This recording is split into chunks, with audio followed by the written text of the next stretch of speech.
Okay.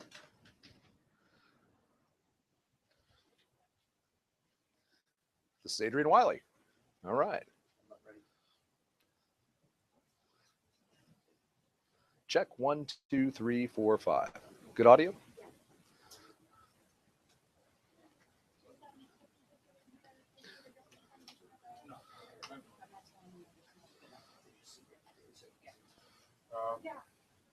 Take your seats, but don't cross the camera.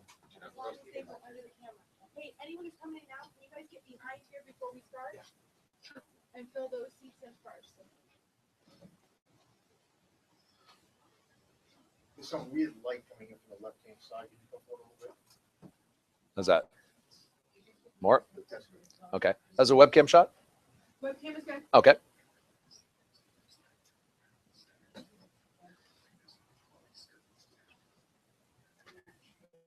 Who says we don't know what we're doing sometimes? Skin of our teeth. All right, so here we go. Low budget campaign.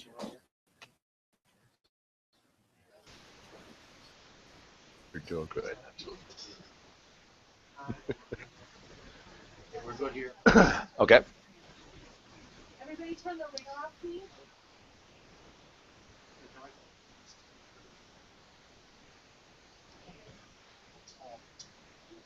Is there any dimmer on some of these lights? Okay, they're doing their introductory remarks. Okay. You guys need the light on here, this double lights? I'll live with it. I'll fix it. Good. Okay, are we on opening remarks? Are we on opening remarks? Yes. All right.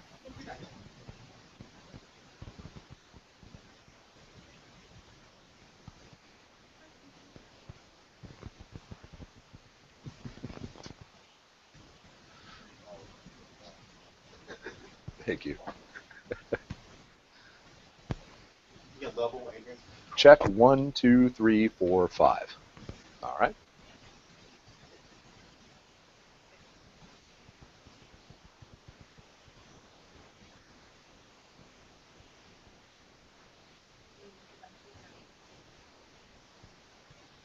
Still introductory remarks. They haven't even introduced the candidates yet. Okay. You know, we should have anticipated this, you know, had someone come up and do some introductory remarks. That's right. Well, hello, everybody. Yes, thank you very much for coming. I appreciate it. And thank you for CBS4 for coming out and covering this. Appreciate that. So we are currently live on the Google Hangout. Well, I can talk to the folks on the Google Hangout. Thanks for joining us on this. We appreciate you being here. Should be a good time.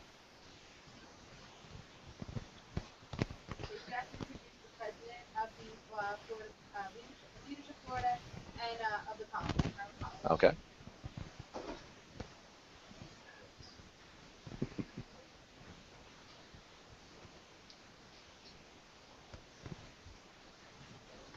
Okay, Chris is now just being introduced.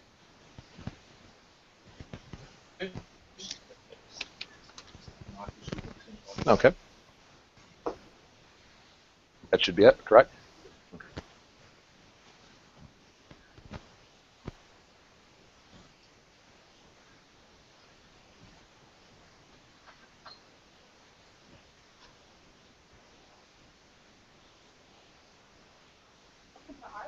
Governor Scott has withdrawn from the debate.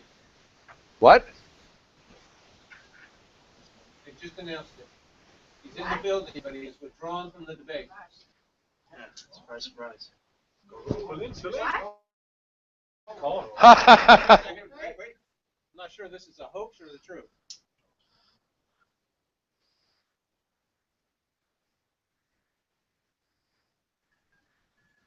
Okay, we get a two-man debate after all. There's one more podium.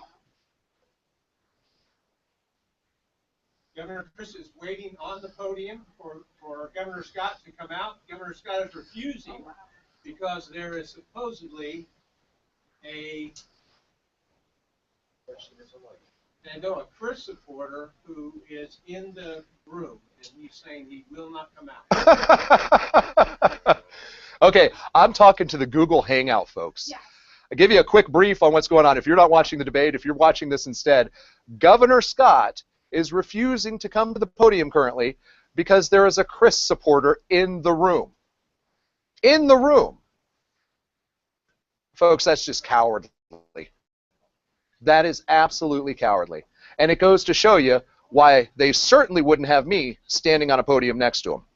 Unbelievable.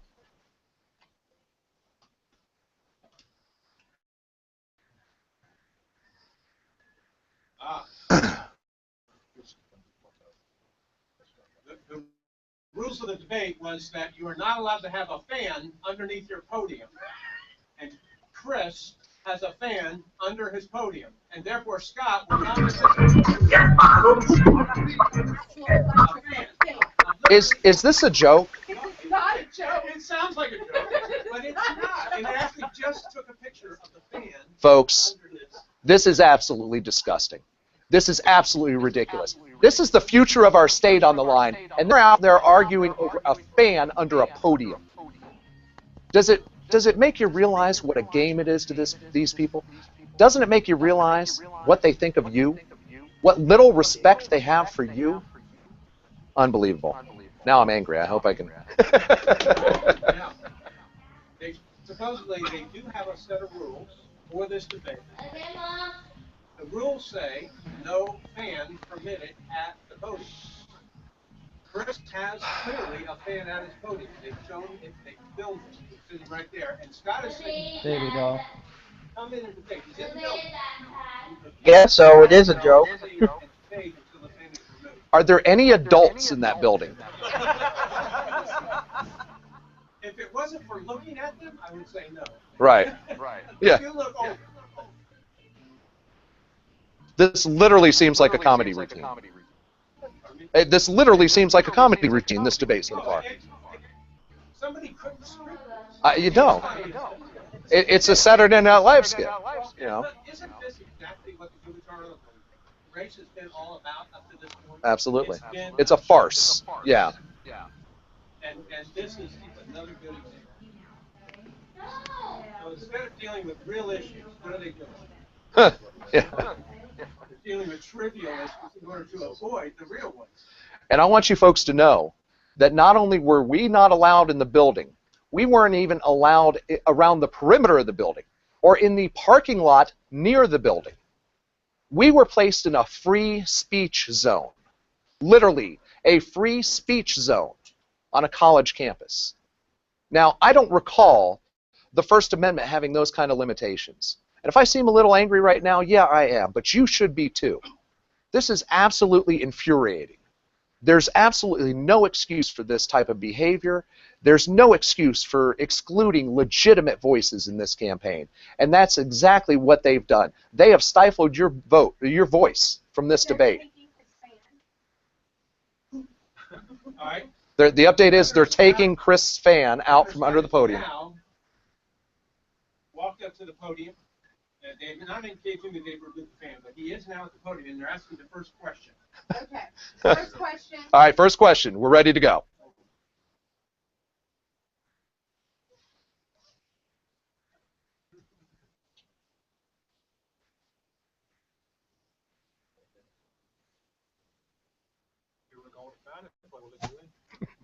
It's insane.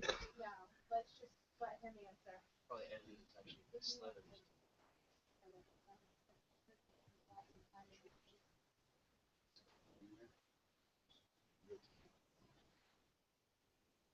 He's grandstanding. What a shock.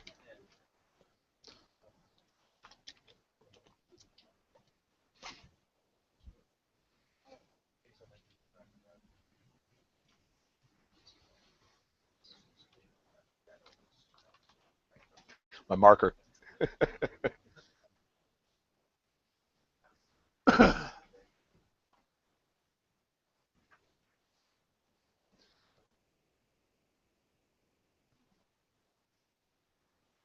first question is,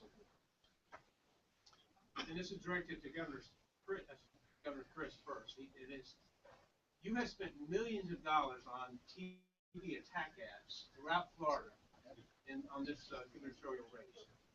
Yet we have yet to hear what the real issues are that you stand upon. Can you recite them?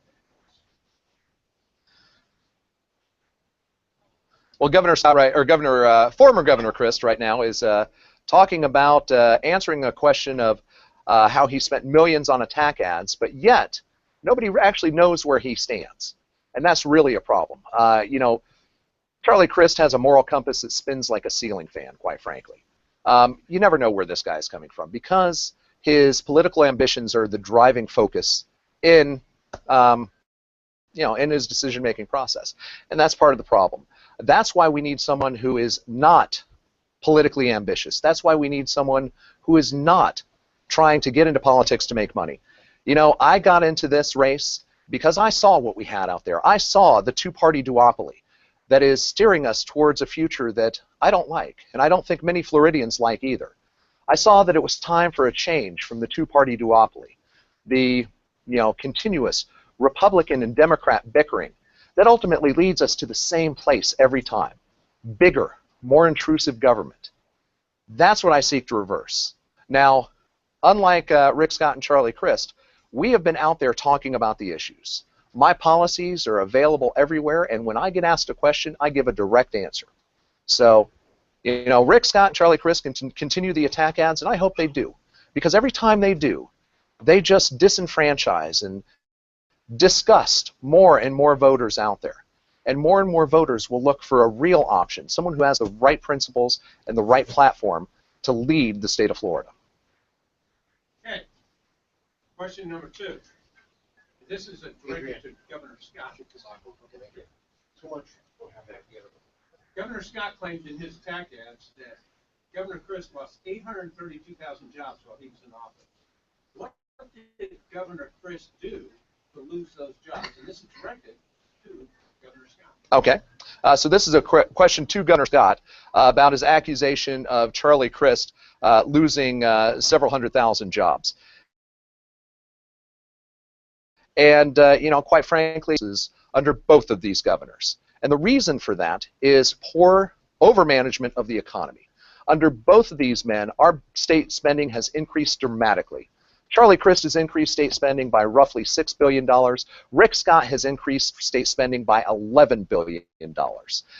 Every time that we increase the size, we're taking that money from the people who actually produce, the people, the small business owners. And that's the problem. Now, recently, you know, there's been a move to actually change the way the unemployment numbers are calculated. So you'll hear those numbers going down. Rick Scott likes to tout 6.3%, but they're using the same process. They're not counting 440,000 Floridians who have given up looking for work. And that's where you need to ask yourself, why?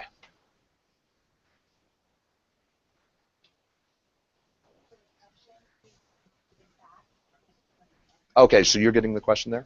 Okay. We don't need to repeat it? Okay. Okay.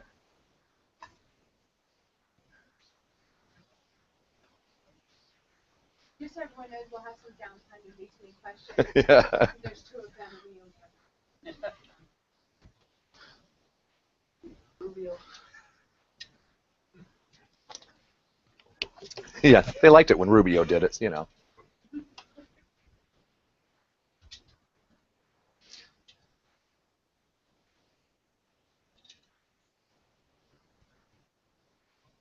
What do you think so far, guys? Good time? You can applaud now. Give us a round of applause. Come on, this is fun. Yeah. All the audio in my ear. I don't know. Okay, we have question number 3. All right, question coming. This is directed to former Governor Crist. Governor Crist, you have been on the platform that you wish to raise minimum wage to $10 an hour. This will hurt small business in a very significant way. How do you address that? You know, raising minimum wage is treating a symptom of the problem. It's not treating the root cause. The root cause is we currently have too much intervention, both in our personal lives and in the lives of small business owners, medium-sized business owners. The right way to ensure that we have high-paying jobs and a competitive workforce is to remove the burdens from small businesses. You know, on the surface, it seems like raising the minimum wage would be great for, you know, people who are struggling right now. But in reality, it costs jobs. If we were to, for example, raise the minimum wage for fast food workers in America to $10 or $15 an hour, how long would it be before we'd be seeing those jobs lost to computer kiosks where you key in your order, or to robotic food hamburger assembly lines? That's exactly what would happen. That's the wrong way to go. We need to stimulate the economy the right way through my economic plan, so that we can ensure that we have those jobs and we have a well-trained, skilled workforce that's ready to fill them, and that we have an economy that means jobs are plenty. Oh, looked away too soon, didn't I? See, the Google Hangout folks get the inside scoop because it's like being behind the scenes at the same time.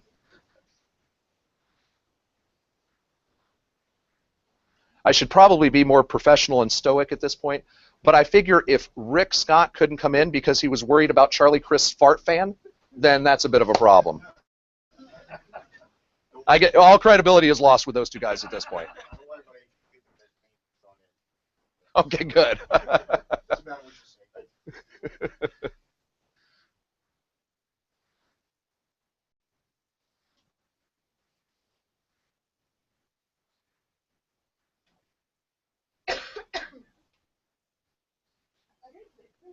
It sounds like I hear a lot of arguing there.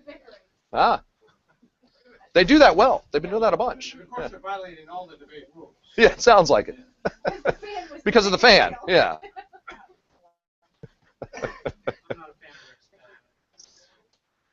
You know.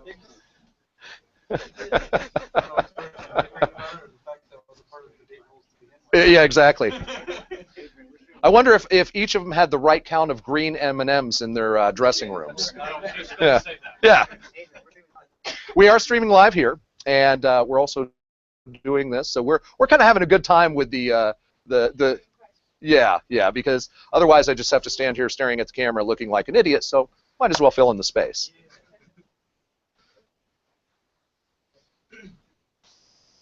Okay, question number 4. This is directed to Governor Scott. And this is actually an internet question from, they pulled off the internet from one of the folks, and it said, with all the special interest money being spent and the millions of dollars being spent by each candidate, this is one of the dirtiest elections that we've ever experienced in this state when running this kind of campaign. Ooh, here. That's probably the perfect question to ask. These guys are spending upwards of $100 million on this campaign, and the money is flowing in from all the special interests, all the crony corporatists. They're going to be favors to pay. Now, I'm not beholden to anyone. We've raised a little over $100,000, and we've done it all through individual contributions and a handful of small business owners. We haven't taken any special interest contributions or any corporate contributions, because I believe that government should be beholden to the people, not the special interests. That's what we've had for decades in this country. That is the problem. And we've seen that problem even with the Florida Press Association, organizing this debate.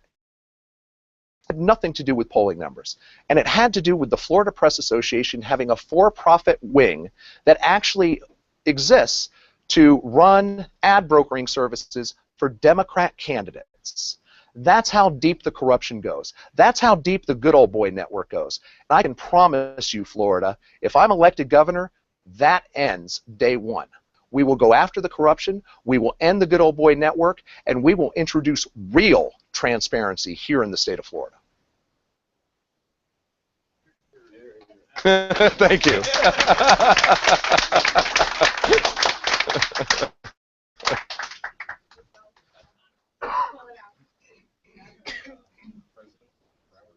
And of course, their answers are not even worth repeating. Oh yeah. He's also the president of Leadership Florida.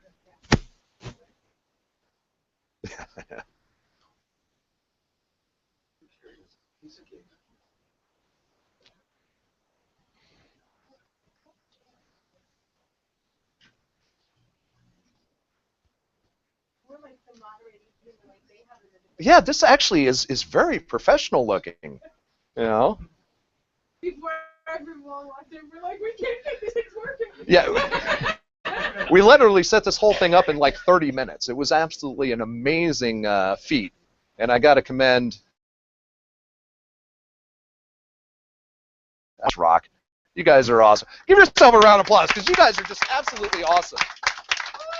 And everybody who was out there at the protest, standing in the rain, people kept handing me umbrellas, and I kept setting them down because I felt absolutely stupid standing there holding an umbrella while you guys were out there holding signs. There's no way that I'm not going to get wet with you guys. That was just awesome. I'm so thankful for what you're doing. It was a warm rain. Yeah, actually, it cooled it down. It was much better, yeah. We're just sorry we didn't bring you a fan. All right, we have question number 4. This is directed to Governor Chris. Governor Chris, while you were in office, you allowed colleges to increase tuition and allowed government loans to students to increase so that they ended up with a tremendous amount of debt. Governor Scott, on the other hand, has tried to limit tuitions and reduce colleges. So what would you do as governor to help these students? You know, in a lot of cases, we have to look at reality. Somebody needs to tell the hard truth. Right now, what we're doing is we're telling every single student that you have to go and get a 4-year degree, and you have to go 40, 50, 60,000 in debt so that you can get that 4-year degree and come out and have very few job prospects. I don't think that's the right way to go. What are skilled trade schools? And right now, we have a shortage of skilled trades. You know, here's the choices that a college student have. And I had this discussion with my sons. I have a 21-year-old and a 15-year-old. So this is something that comes up in my household. My sons get a skilled trade at this point and come out of college with 0 debt, or come out of trade school with 0 debt, and actually have a marketable job skill that they could be earning $40,000, $50,000, $60,000 a year within a few years. And then after a few years, maybe start their own business. We've lost the concept of entrepreneurship, and I'm going to do everything in my power to restore that concept. Students find alternatives to the typical 4-year degree that means thousands in debts and few job prospects.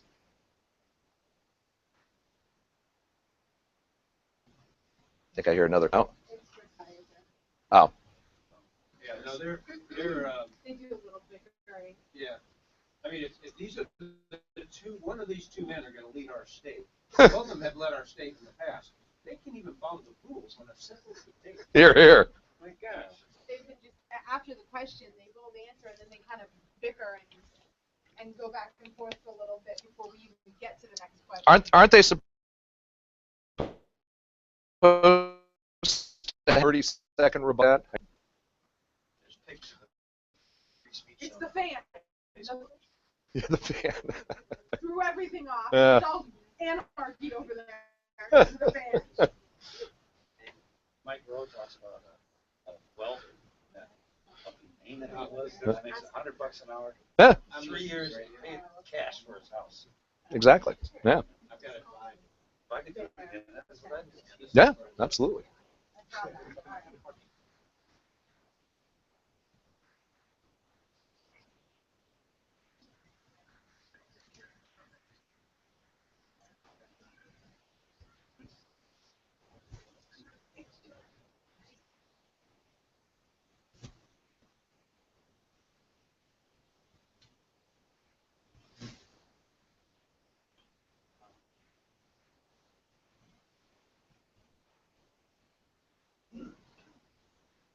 I just heard an applause line in the debate, so I'm going to say it's okay to applaud.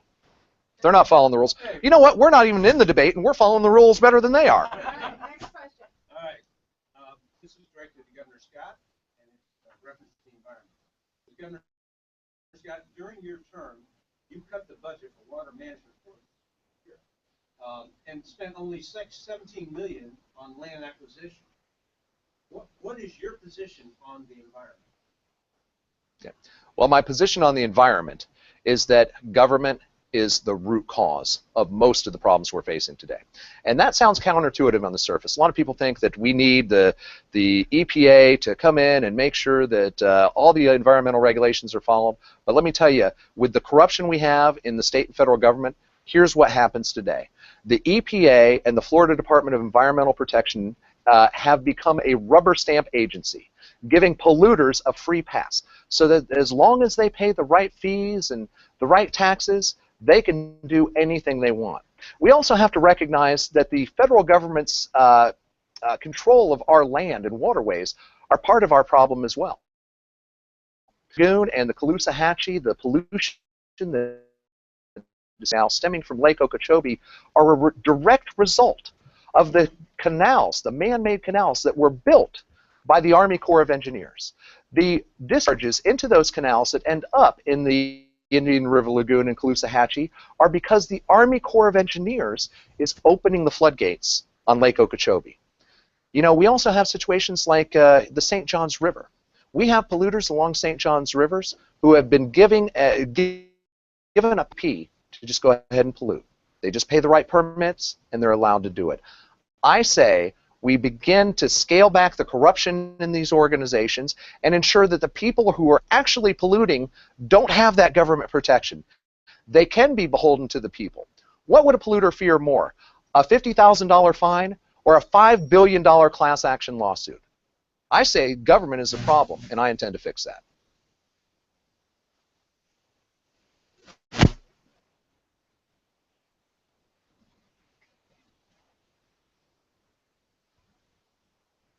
Now they're bickering about who spent the most money on buying land for the state of Florida.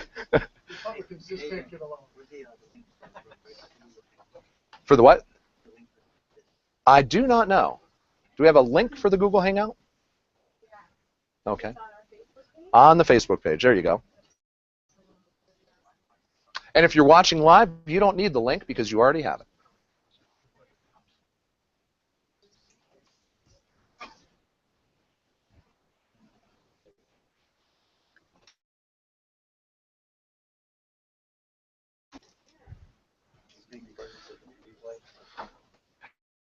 Yeah. Live. And we're also filming, edit it down, and kind of piece it all together so we can see all three answers. Yeah, I'm sure we'll put it up on the website. You know, it'll be broadcast on WHDD. Yeah, Channel 9 here locally. We have the next question directed to Kevin. You, during your term, have refused to take money from the federal government. Scott was opposed to this, but now has flipped. Should we accept the Medicare money? The answer to that question is no. We should not. I do not support the patient protection and realize that the root cause of the problem is government intervention in the healthcare system. You know, prior to government's creation of Medicare and Medicaid, we actually had the best healthcare system in the world. We had the finest doctors, the best facilities, the best treatment. Everyone could afford even a major hospitalization without being bankrupted. Then government solution, forcing everyone to buy insurance from their cronies in the insurance companies. The Patient Protection Affordable Care Act should be called the Insurance Industry Protection Act, because that's exactly what it is. The solution is to get the government out of the way, lift regulations that prevent doctors from actually charging lower rates. Did you know that your doctor, if they wanted to charge you less than Medicare or Medicaid, they can. If they wanted to give away their services for free, violating the law. We've created a scenario where charity hospitals can barely survive these days because of the regulation and the controls. We've made charity illegal in this country. That's a problem. The solution? Get free market solutions back into allow charity to take care of those truly in need. All right, that concludes the first half of their debate. Oh, that's it? All right.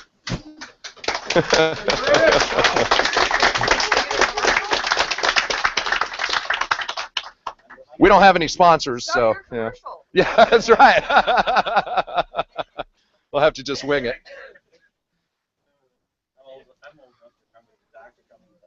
Yeah. Yeah, and they charged a reasonable rate, and the average middle-class American had no problem affording going to the doctor and no problem affording going to the hospital. You know, it wasn't until government got involved that all that changed, and government in reality was just protecting the big business interests. That's why you have to understand that it's the collusion between government, you know, the special interests and the that's where the problem lies. You know? Exactly. Yeah. Do you think it's going to get making sure that we started a level of saying reducing the cost for medical school that the doctors themselves they don't have to the problem too. It's all these problems feed upon one another. So yeah, I think there's things that we can do. Hey, I don't have a question. To be in here, we're going to be live streaming it over there as well for the Google Hangout. Here, we want to do it while you're in a commercial break. Do any switching that we want to do right now. So now that you have a break. Are you live? Are you seeing it over there? Yeah, we're seeing it over there. Yeah. Okay. Really? Wait. All right, I'm actually surprised that it's working. I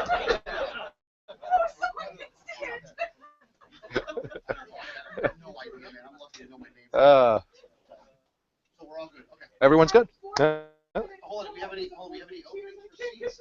One opening there. There might be a couple back there. Three. Okay. 3, 4, 5. I'll go back here. 7.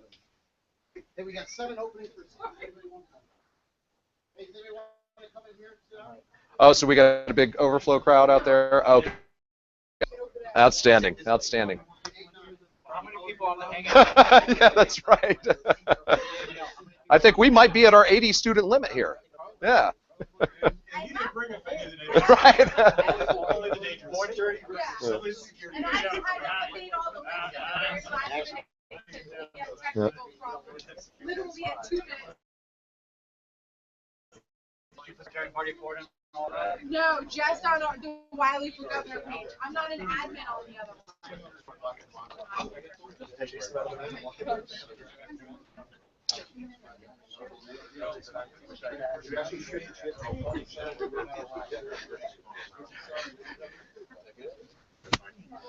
You know, the really funny thing is these guys have literally been preparing for days for this debate. We've done zero. We kept saying, you know, we ought to get some debate prep in, and we just never got around to it with everything going on. This morning So. we woke up and had to secure a venue. Right.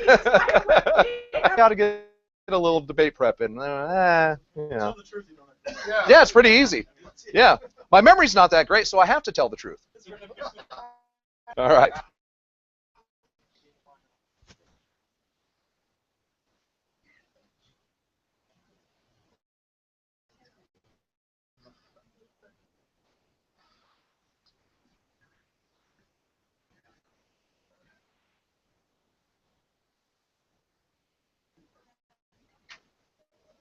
Okay.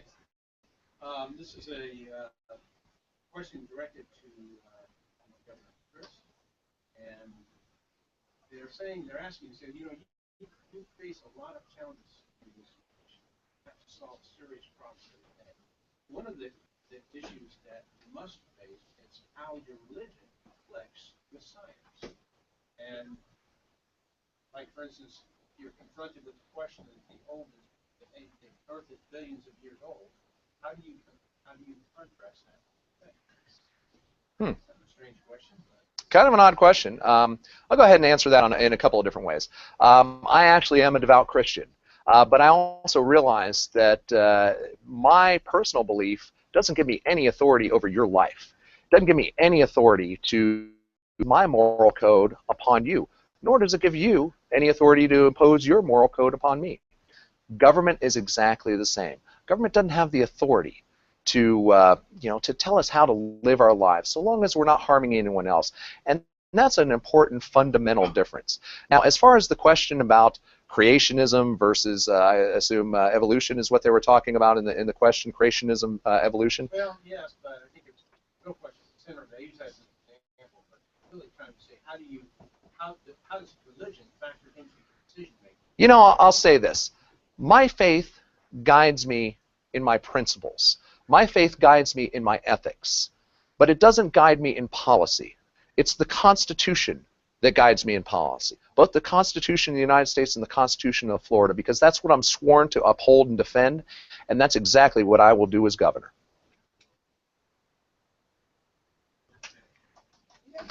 Thank you.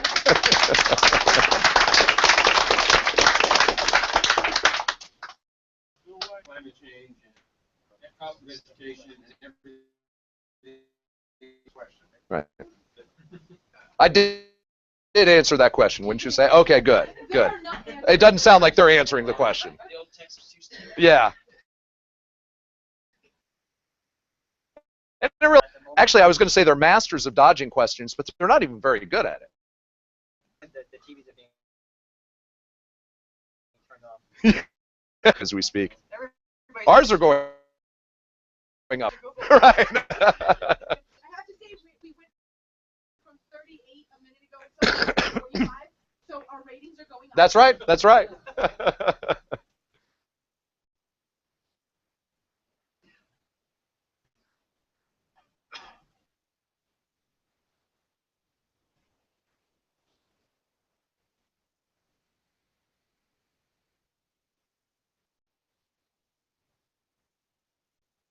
All right, this is directed to Governor Scott, and says, Governor Scott, you claim to be against discrimination, but sex marriage, being against it, is discrimination. How do you answer?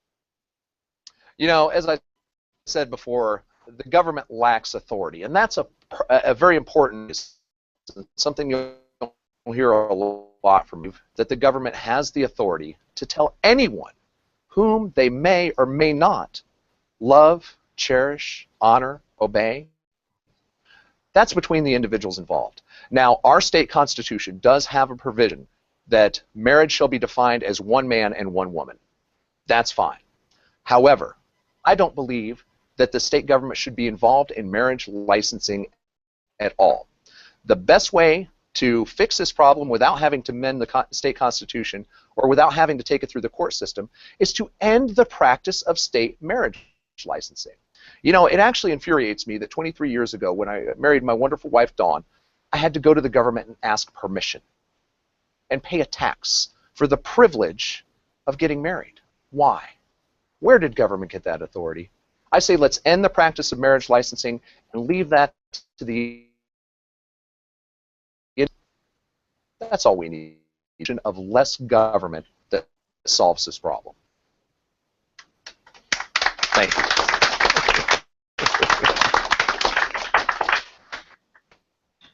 Governor Scott took a minute to answer that question as well, and the person asking the question sat there and said, Here, here. Hey, good to know.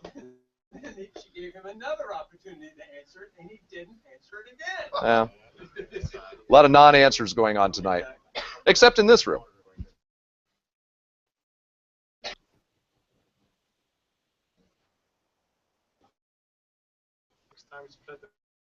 Right.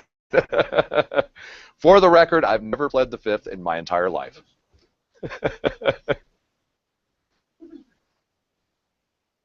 Chris gave his answer, and then Scott countered with the fact, he said, well, you really can't trust Chris's answer because he flipped on this already once. We don't know if he's going to flip again. That's probably the only honest thing Scott said tonight. Amazing how honest they are about their opinions of each other. Yeah, you know, their attacks on one another are usually accurate. Yeah, right. The only time they're telling the truth is when they're attacking each other.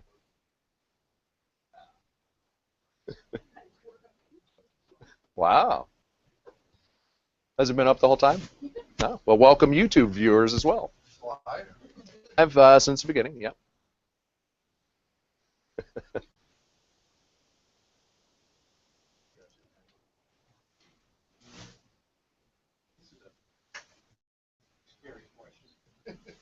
directed to Governor Chris. Today, most of our students experience most of their learning outside the school.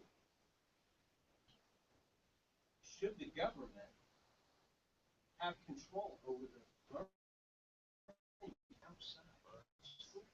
Well, that's a question. That's what we've seen. Our education process has become more and more controlled. Recently implemented Common Core here in the state of Florida as we government level. Really, they're where parents no longer have any control of their children. That terrifies me. And that's why I'm the only candidate in this race who has vowed to repeal Common Core. I don't believe that we should give the federal government control over education system. I've seen the testing, our high-stakes testing, FCAT. You know, I have two children. Both of them went through public school here in Florida. I went through Florida public schools. It's different today. You have kids that are coming home telling them it's FCAT, it's core. You have to do this. Teachers are now just teaching to the test. They're not teaching our children critical thinking. They're not teaching our to learn. They're just teaching them to memorize. That's a real problem, and they feel exactly the same way. The teachers' unions may be behind this, but the teachers' government's role in education and get the control and the funding back to the local level. And if you have a problem with your local school, you can get your school board member on the phone and calling the Department of Education in Washington, D.C. and see how long you wait on hold and press 2 for more options. That's the wrong way to handle education.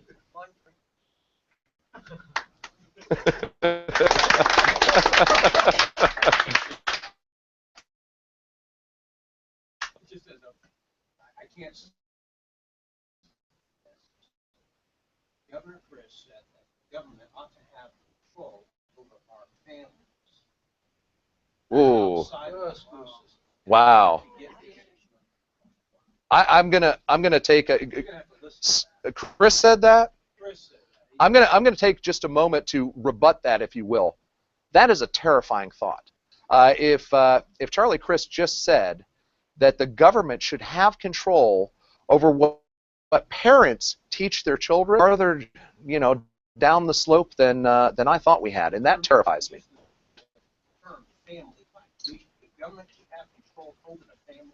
The government should have control over the family life. That's terrifying to me, folks. Can we boo? Yeah, boo, boo that. Yeah, yeah, boo, exactly, boo. All right, all right. Governor Scott now is being asked, does he feel that there was justice served in the Trayvon Martin case? Okay. You know, I think that that's the kind of thing that we need to leave to the court system. But I can tell you that my position on stand your ground, as it currently stands, I do support stand your ground. However, I have to tell you that really respecting the true, inalienable right to self-defense, that would even be necessary. You know, it's time that we stop trying to solve problems by creating more and more laws.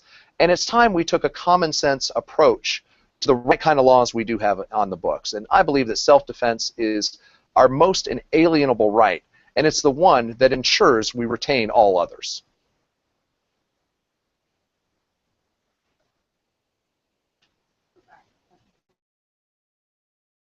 Answer so that we can get back. We're back on time. There's some scary answers going on here, guys. You gotta tell me something. Yeah, it sounds pretty bad.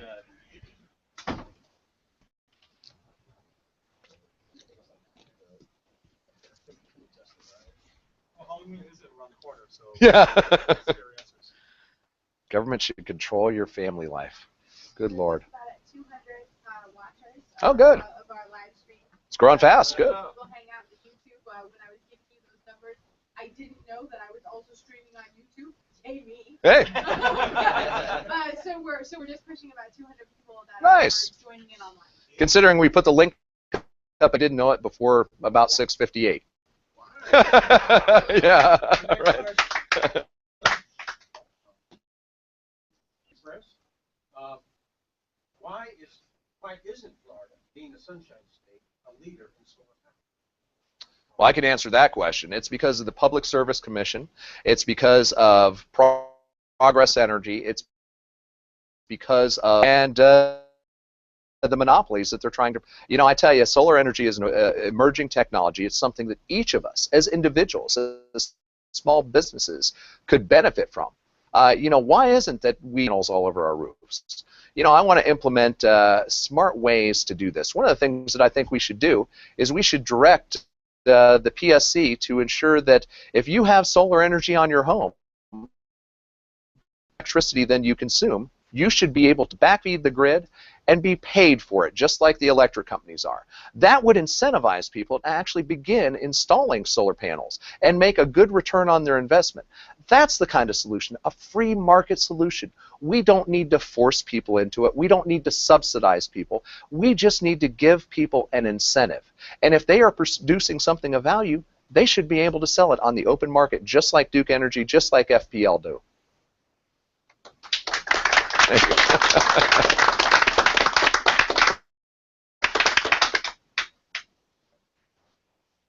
Yeah. Funny, they aren't mentioning anything about the power cut. That figures. Now with the standardized testing thing, I'm a public school for myself. I went to high school down the street from high school. Mm-hmm. Third quarter of the year is strictly FCAT. Oh yeah, yeah. And what it comes down to is, you know, the schools with the higher FCAT scores get more funding.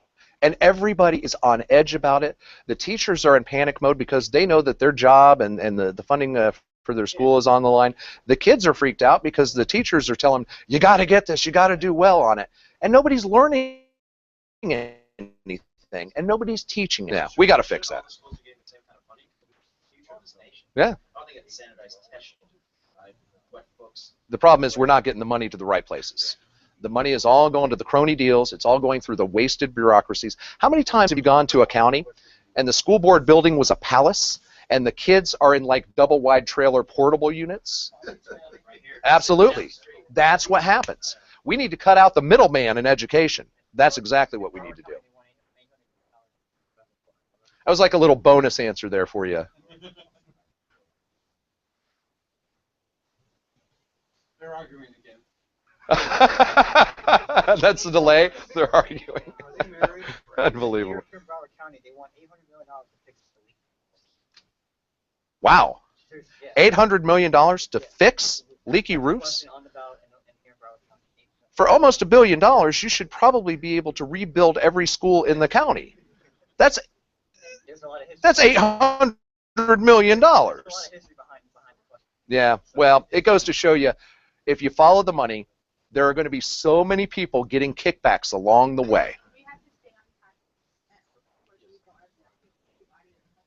Okay, I'm being told we can't take audience questions.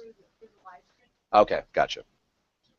I've been scolded appropriately. Okay. Can we have an audience autograph? I'll get that. Before, but it's directed to Governor Scott. It says, both in our schools today, over the amount of testing is all necessary. No, it's absolutely not necessary. It's exactly what we talked about. And, you know, Charlie Crist and Governor Scott shouldn't be lamenting the testing at all. You have to remember that when Charlie Crist was the Republican governor, he actually oversaw the FCAT implementation. He signed Race to the Top into law. Governor Scott, he actually implemented Common Core, initially by redefining Sunshine State standards and then integrating all of the Common Core standards into it. And men like Jeb Bush are the ones that are behind it. Perhaps that's because men like Neil Bush, Jeb Bush's brother, owns one of the curriculum providers under Common Core. Again, we see so many of these things. If we follow the money, if we follow the good old boy network, we always find that these politicians are somehow personally benefiting from these things that are making our lives miserable and making so it's more difficult and eroding our prosperity and our freedom. So until we get the corruption of the two-party system, of the Republicans and Democrats, of men like Rick Scott and Charlie Crist, until we get that corruption out of our system, we will never solve these problems.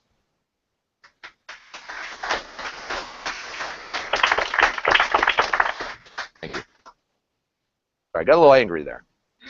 You know, how dare they talk about the testing when they're the ones who put it in place? Yeah.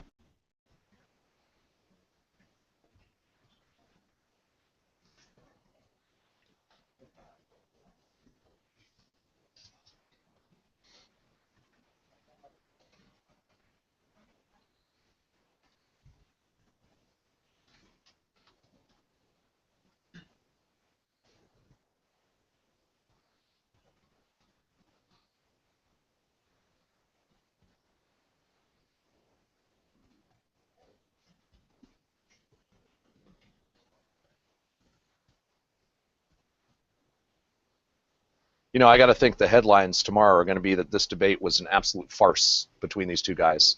I mean, yeah. Maybe you'll win this one. Yeah, yeah. We did have some reporters say I won the last one, even though I was outside. So we'll see what happens here. That's the hashtag I'm using, is Wiley wins. Yeah, oh, I like that. Along with their hashtag, next floor to go. Next question is directed to Chris. Is under both the administrations, Scott and Chris, many children have died in the supervision of Scott. Yeah, DCF is a huge problem in the state of Florida right now, as is the entire family court system. You know, I actually wasn't aware how big a problem this was until I went on the campaign trail. Over the past 2 years, I've spoken to so many families who the family court system and DCF has destroyed. How many lives this did for no good reason. A lot of times the decisions they make are completely both the bureaucrats and the court systems. We need to get control of these organizations because they have far too much power. Now, when we have a situation where a child is in actual danger, we can handle that through regular law enforcement. But to have these organizations that on a whim, on a social worker having a bad day, a family could be forever destroyed, that's too much government power. And that's something that I will seek to reverse as governor of the state of Florida.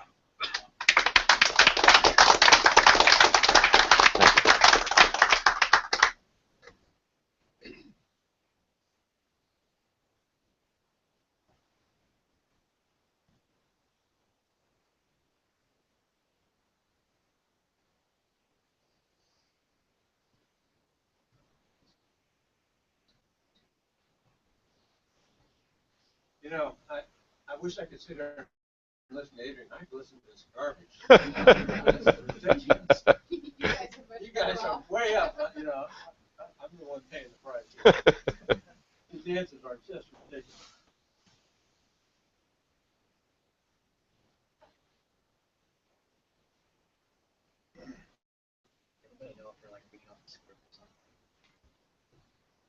Oh, I bet both of them wish they had teleprompters tonight. Just so you know, no teleprompters here. No cue cards. We're moving to a lightning round. Okay, good. 20-second answers. Got it. This is to Chris. Why did you insist on bringing your fan today? Come on! How do you answer that? Unbelievable. I can't answer that question.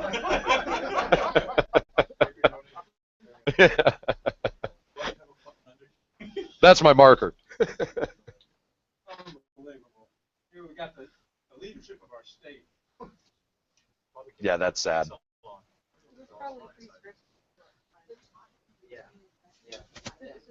Oh, I gotta ask everyone. The background noise is actually going over the live feed, so I've been asked to please.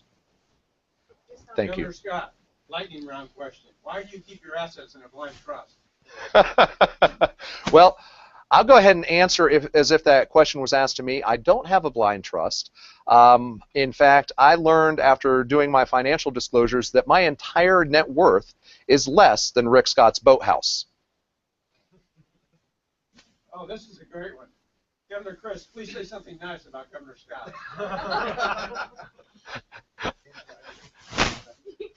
He's got nice hair. Yeah. This is ridiculous. This is sad that these are the questions.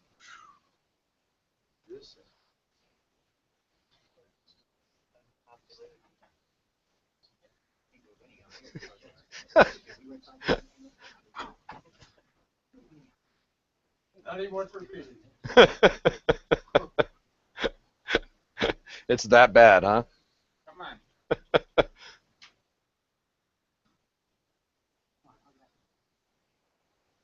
All right, that ends the questions of the debate. Now each candidate will have 1 minute and a closing statement, which will probably take about 10 minutes based on their experience. So. I'll go ahead and give my closing statement. The debate you just watched between my opponents was a joke. There were no questions answered. There was attacks and there was insanity, quite frankly, over the rules and the bickering. You know, we need grown-ups in office, and I've got to tell you, these two men aren't it. These two men are in it for either political or financial ambitions. I'm in it because of an oath I took to uphold and defend the Constitution of the United States, and a promise I made to my kids. It's a better place for you, your family, for me and my family. You know, I actually have a plan.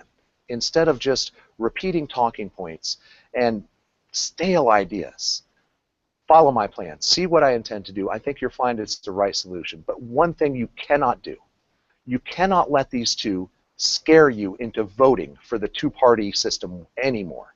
You can't let them scare you into voting for more of the same. These two guys have had their chance, and they've proven what an absolute disaster they both are. We have a plan. We have the solution. I will keep government out of your wallet, out of your bedroom, out of your body, and out of your business. I will do everything in my power to end the corruption and to restore prosperity and freedom in Florida. So I ask for your vote on November 4th. Stand with me this time. You have to first change the way you vote. We have a golden opportunity this time. Please, take a chance and take a stand. Thank you.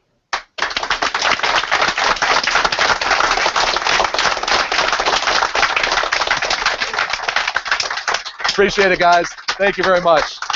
And thank you, everyone, on the Google Hangout. We want to do like 5 more minutes with a couple quick questions. Okay. These will be hard ones, though. Okay, good. Absolutely. Yeah. Yeah, Actual questions. yeah. There'll be substance. Okay.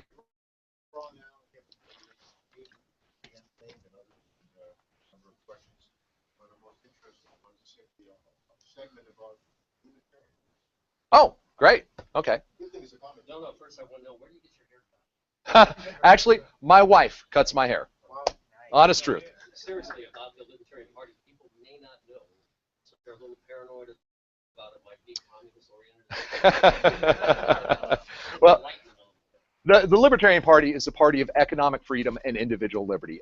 Essentially, we agree with what Republicans talk about fiscal conservatism, but they never practice.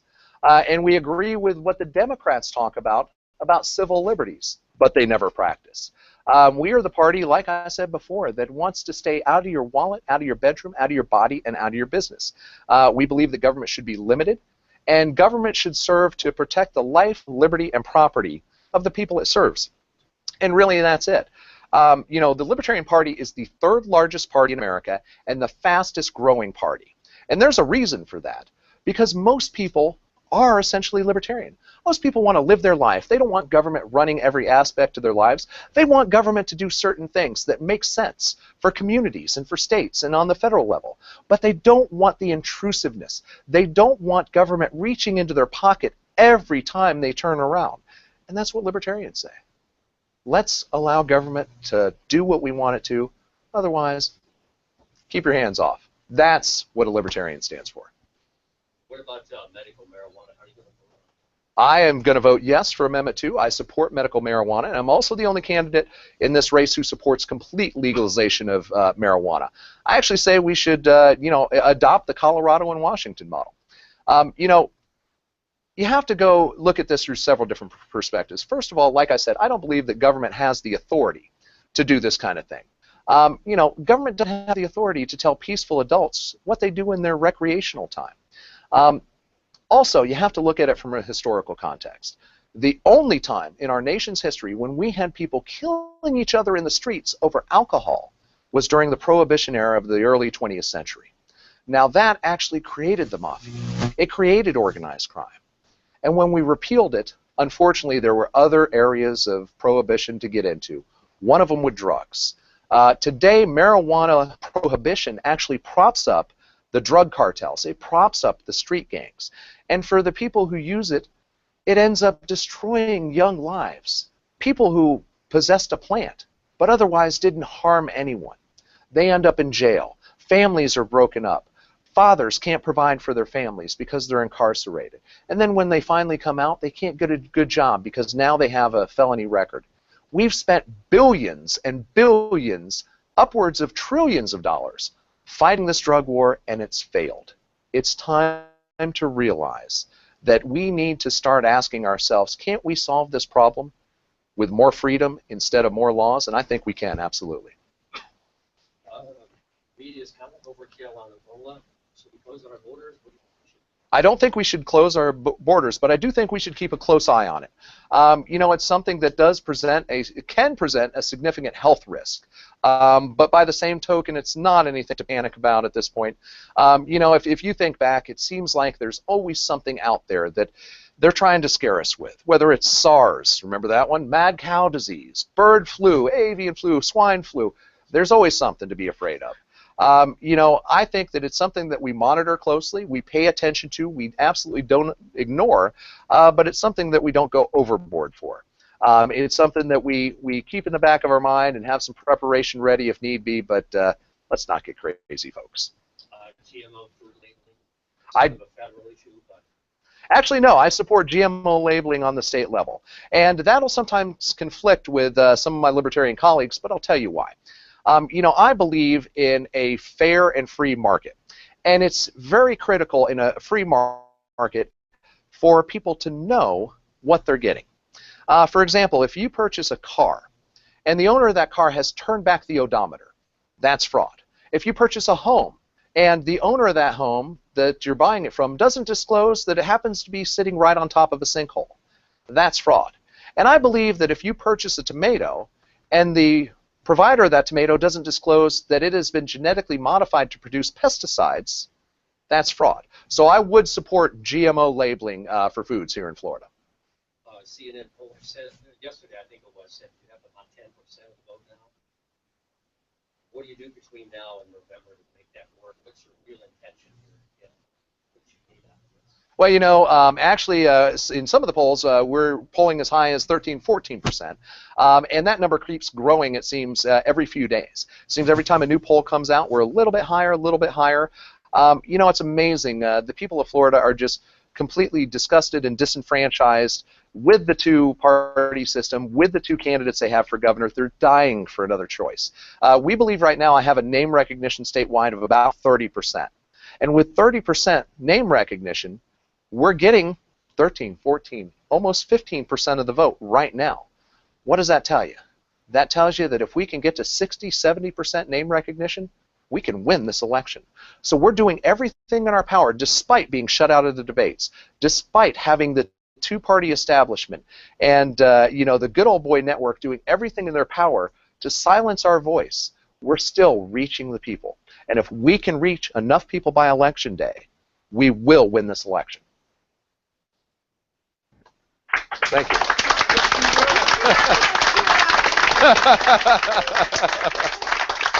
What, was that all of them, Ron? Okay, great. Thank you.